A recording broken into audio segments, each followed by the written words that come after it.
It's the end of the day with Ray. Hello, my friends. Well, folks, I'm back from the Fujifilm Digital Disruption 2025. Had a fun time there with my friends at Fujifilm, but today I want to share some thoughts regarding Fujifilm because I believe they have a great opportunity to completely disrupt the world around print.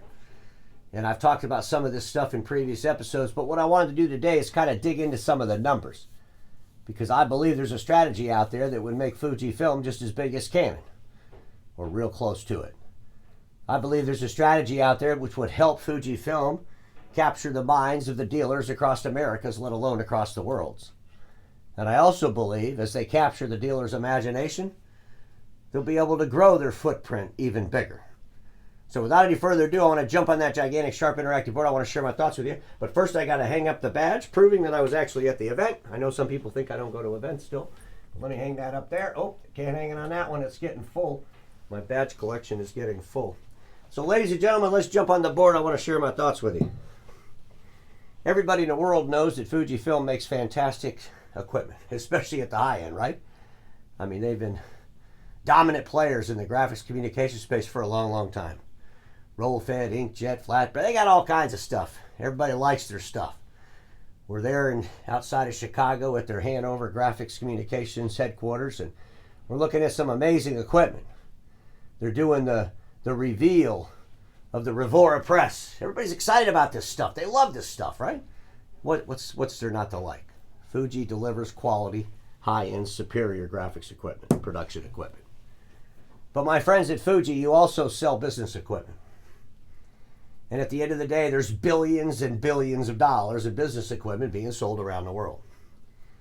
And it's about time maybe you took your fair share of that, right? Especially here in Americas. And today I want to share some thoughts on how you can do that. But before I do that, I kind of got to recap some of the numbers of some of the actors involved in today's episode. I want to start with Fujifilm. And you know, I share their numbers every quarter. You know, Fuji finished their 9 months of the FY, which actually ends at the end of March. But for their 9 months, they had a total revenue of $15.6 billion for the entire company. They had a $1.5 billion operating profit, or 9.6%. Strong running company, right? Disciplined company.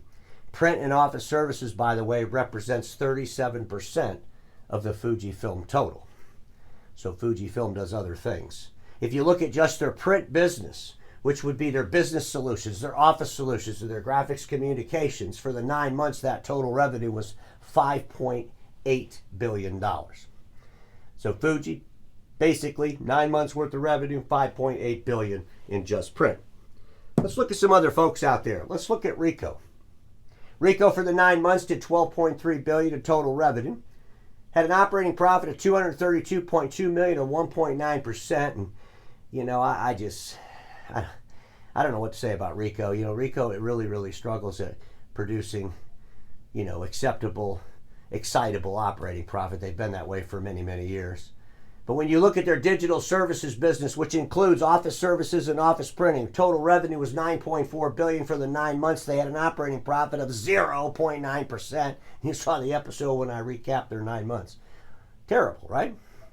When you look at their graphics communications business, total revenue for the 9 months was $1.4 billion, $1.2 billion in commercial printing, $209 million in industrial printing. The $209 million industrial printing for 9 months, I've been questioning that for a long, long time. I think it's way too low. I don't even know why they're in the business, right?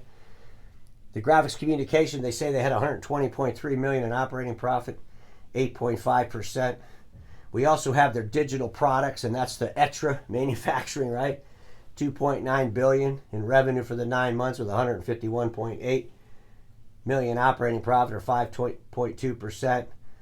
But no matter how they put the money in the buckets at the end of the day, when they collect it all at the top, they have a 1.9% operating profit. So Ricoh is not the strongest in profitability of the players in the industry, and we all know that.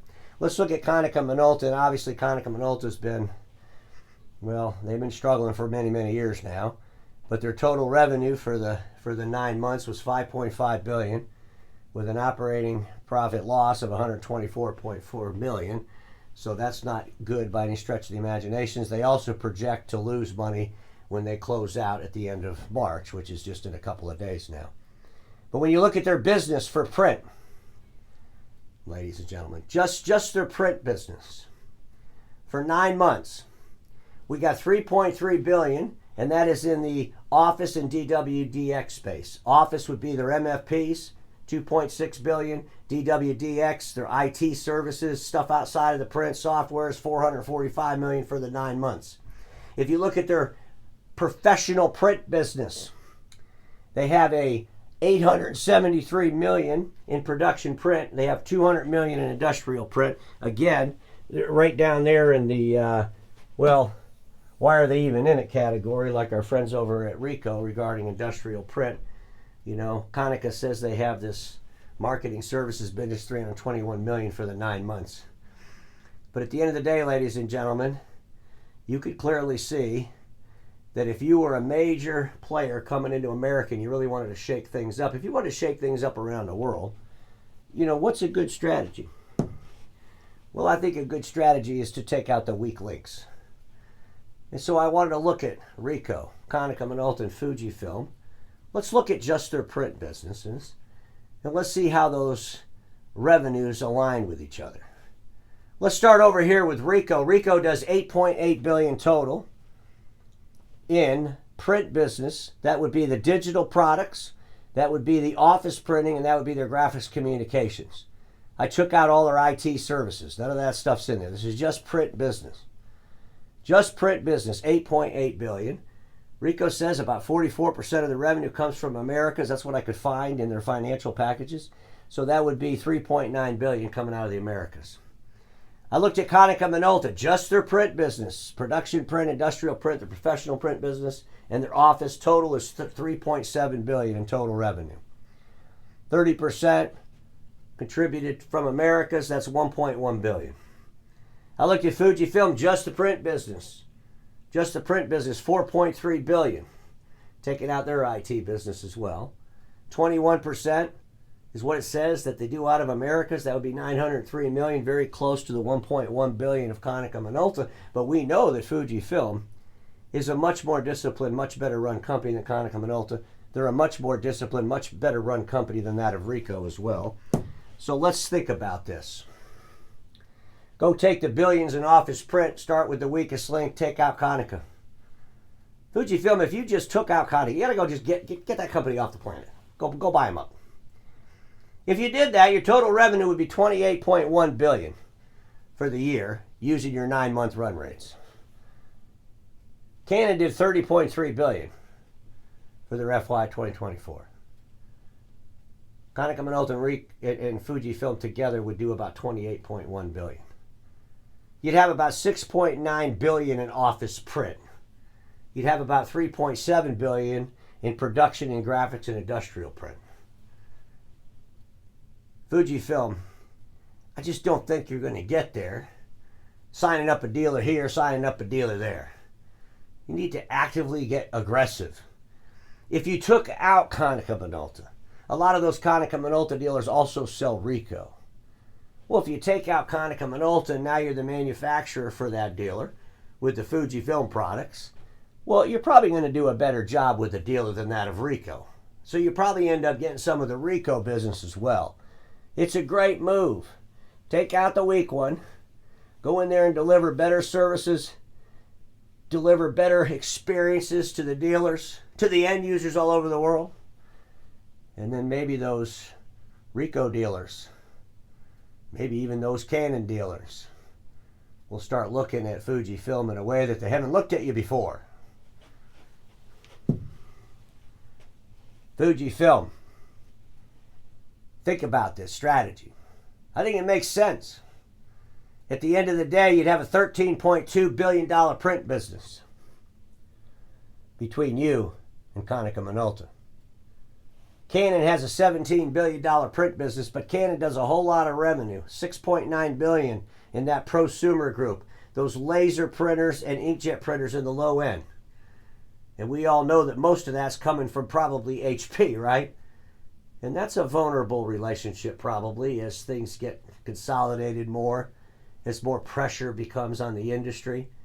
And if that ever went away, or maybe Fujifilm, you could be in a position to take that over and be the manufacturer for HP, who knows? But you could surely rival Canon with the strategy I just laid out in front of you. I'm not sure what Fujifilm's going to do.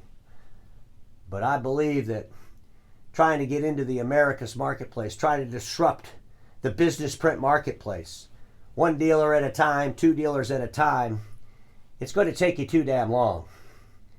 But if you went out there strategically, surgically, and took out the weakest player in the room, which we would all agree would be Konica Minolta, you could put yourself in a position, I believe, to completely disrupt the print industry, both in graphics communication and business print. And everybody watching me knows this: status quo is the killer of all that'll be invented. Don't get stuck there, Fuji. And I'll see you all on Monday.